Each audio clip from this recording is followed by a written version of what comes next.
Honey లాంటి మాటలు చెప్పి హనీమూన్ కు తీసుకెళ్ళింది.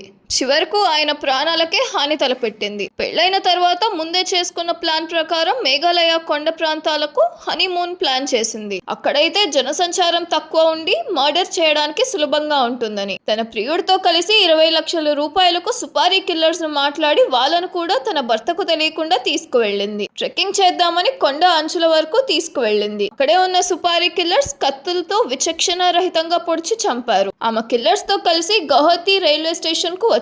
అందరూ కలిసి ఇండోర్ వచ్చారు. ఈ కార్యక్రమాన్ని ఇండోర్ లోనే ఉండి పర్యవేక్షిస్తున్న ఆమె ప్రియుడు రాజ్ కుష్వాహా ఆమెను ఒక హోటల్ గదిలో ఉంచాడు. సోనం కాల్ డేటాను పరిశీలించిన పోలీసులు కిరాయి హంతకుల్ని పట్టుకొని ప్రశ్నించగా వారు సోనం పాత్రను బయట పెట్టారు. పోలీసుల భయంతో ఆమె ప్రియుడు సోనం ను టాక్సీలో ఉత్తరప్రదేశ్ లోని గాజీపూర్ కు పంపాడు. చివరికి అంతా బట్టబయలు కావడంతో సోనం పోలీసులకు లొంగిపోయింది. ఇది నైఫ్ కంటే ప్రమాదమైన ఒక వికృత కిల్లర్ వైఫ్ కథ ఇప్పుడు కటకటాలు లెక్కేస్తూ కూర్చుంది.